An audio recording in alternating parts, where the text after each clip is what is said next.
Virginia basketball got pantsed last night on national TV. Chris Graham here talking UVA basketball.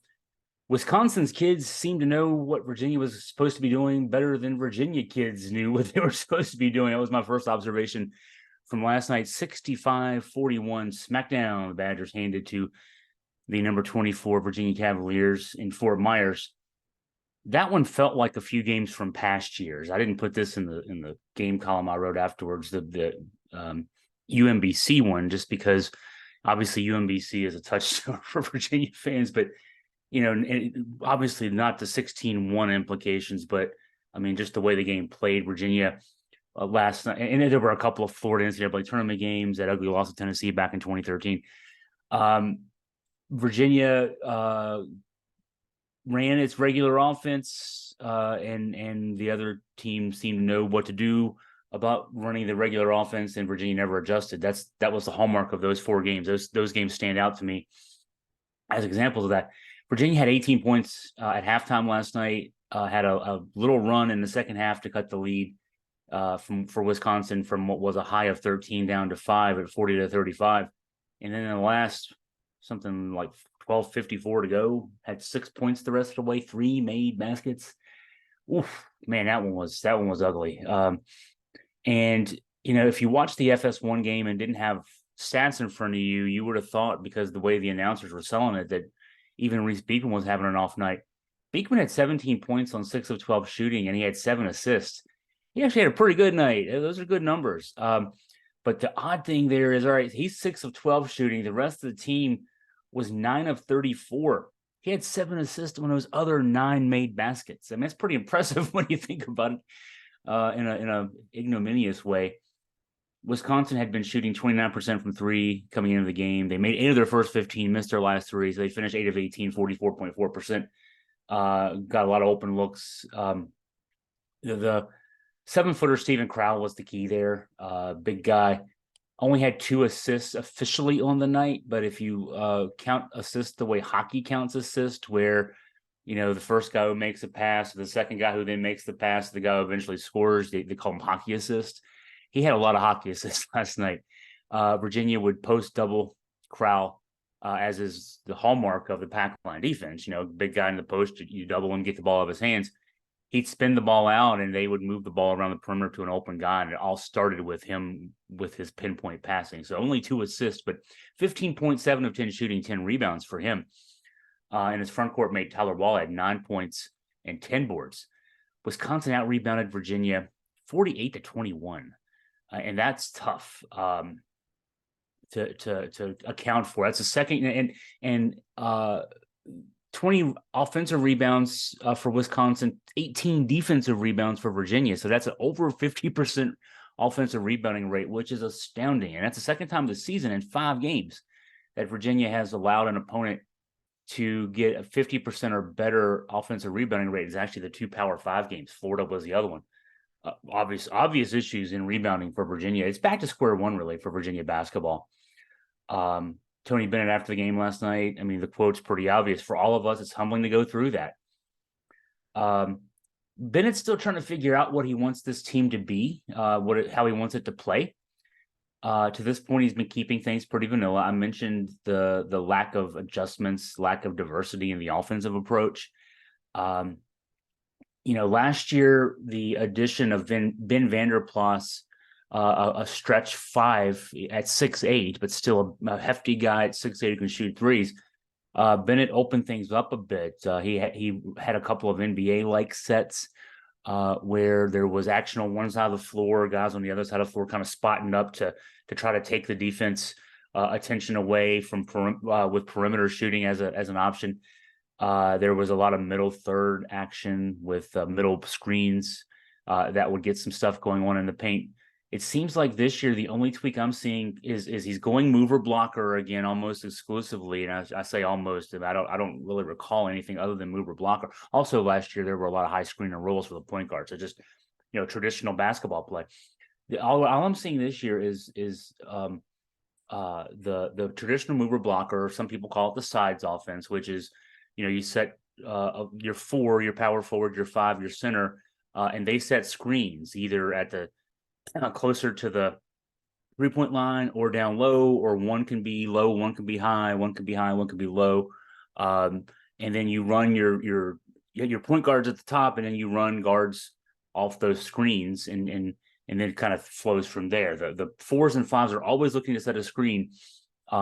This year, the tweak I'm seeing is that they're setting those a lot higher.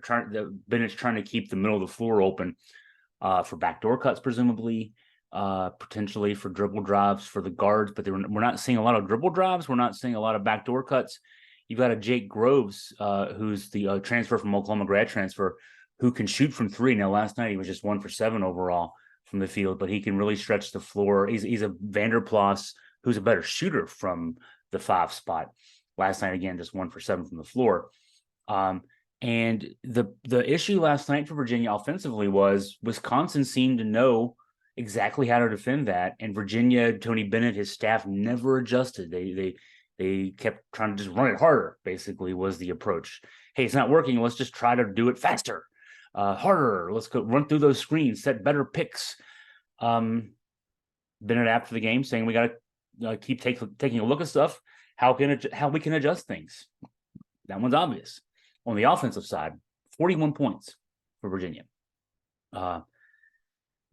Everything offensively was bad. Rebounding, again, I mentioned it, 48-21 advantage for Wisconsin. That's absurd. That's like a varsity team playing a JV team. Virginia is the pack line defense is designed, among other things, to keep opponents off the offensive boards, and slow the game down as a result. This year, Virginia is giving up a 35.1% offensive rebounding rate. And, I look back at the numbers. That's from Ken Palm. I look back at the numbers. The last time a Virginia team gave up anything over 30% was the last year of the Dave Lato era. So that Tony Bennett teams are usually in the low to mid 20s. They're always one of the best teams in the country at defensive rebounding. This year, not even close. Ranking 312 in the country. There's 363 teams in Division I. So that's, bottom 80% of the country. That's in the 2 games that they've played Power 5 opponents, it's been an obvious issue. So last night, Bennett went with 3 guys at his 5 spot. He's playing 4 guards and then one forward, 1 center, even though on offense, one of the guards has to set screens to have the mover blocker work. Blake Buchanan had a big game against Florida, even though that game still ended with Florida with a big rebounding advantage. But Buchanan in that game had, I think it was 17 points. He had, a good number of rebounds. I don't have it off the top of my head here. But he got to start for the 3rd straight game, but then didn't start the second half. Ineffective in general, only 14 minutes for Buchanan. No points, 0 of 2 shooting, I think 3 rebounds. Bennett started the second half with Groves to try to space the floor. He spaced the floor, but didn't make shots. He ended up with 4 points, 1 of 7 shooting, a couple free throws.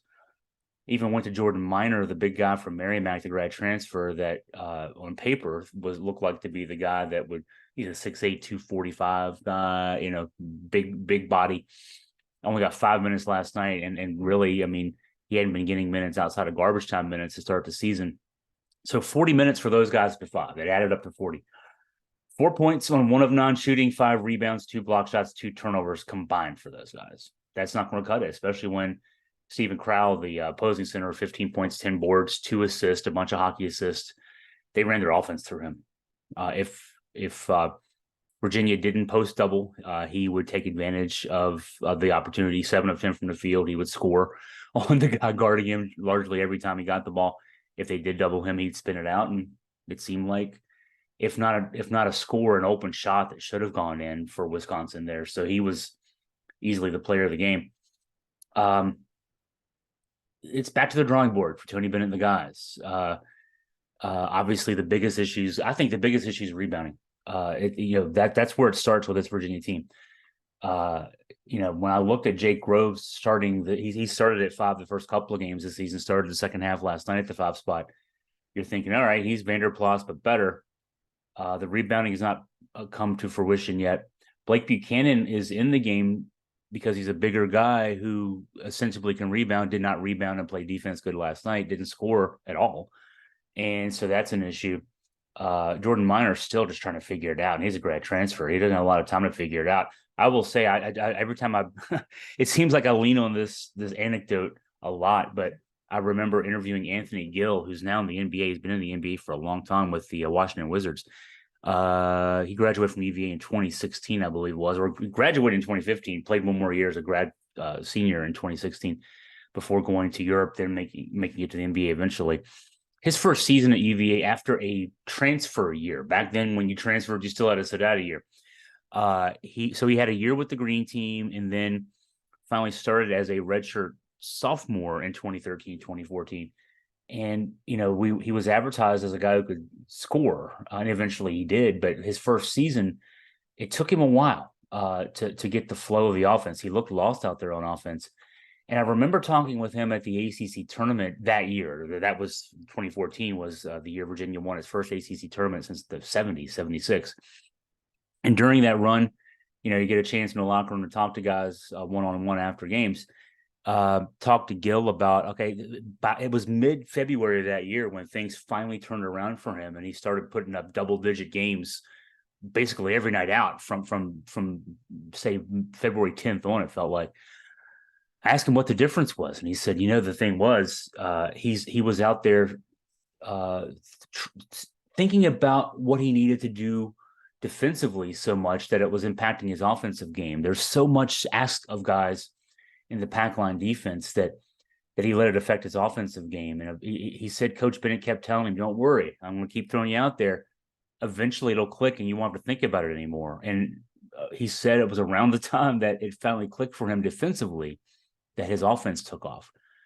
He had a whole year as a transfer, and then half a year basically, or more than half a year, as a first year player in the system, actually in games, before it clicked for him. We're asking Jordan Minor to do this all in a very compressed time frame, so it's tough. I mean, Ben Vanderplas, I don't know that he ever really got the defense last year, and that was an issue for that team. And so we're maybe seeing that right now. Blake Buchanan, actually all three of the guys at the 5 spot are first year guys at Virginia. Groves is a 5th year senior, Minor's a 5th year senior, and then Buchanan's a first year freshman, true freshman. It's tough. It's tough to pick up that defense, and that's probably why you're seeing the issues at the 5. From 1 to 4, Virginia's as good as anybody in the country. Bench guys and the depth there and everything else. But if the 5 is going to be an issue, this is going to be a problem for Virginia basketball this year. So turn the attention real quick. Quick turnaround. Virginia on Wednesday, still down in Fort Myers, faces West Virginia.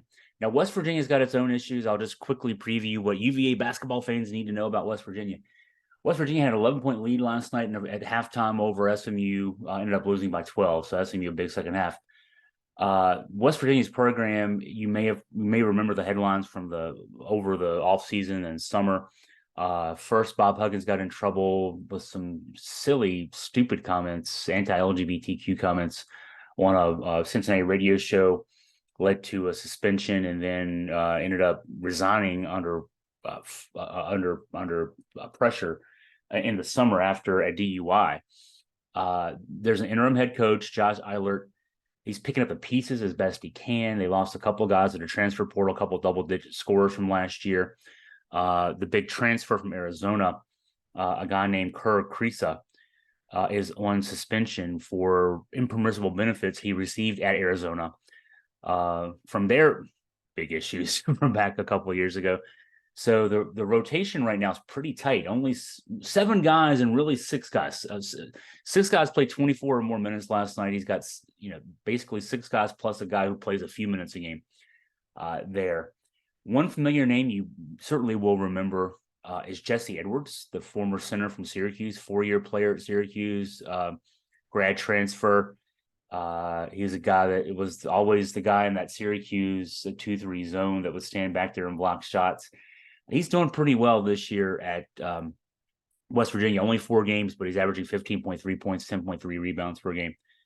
Again, a short rotation for Eilert, at least until Kriisa comes back. Even then, I mean, it'll still be a pretty tight rotation there. He's only played 8 guys in a game this year. When I looked at their, even they haven't really had any garbage time yet. With coming out of the gate, they lost to Monmouth early in the season, and so not a lot of minutes there for guys other than the starters. But that game is tomorrow night at 6 o'clock on FS1. Then Virginia gets a little bit of a break before coming back home next week. I think Texas A&M is the first game in the ACC, the inaugural ACC SEC Challenge. So tough games. I mean, obviously Power 5 games. Ugly loss to Wisconsin. Got a chance to rebound against West Virginia, and then looking ahead to next week, it's A&M and then Syracuse. So first ACC game of the season. This team is definitely got its challenges worked out for it. And Tony Bennett's got some work to do.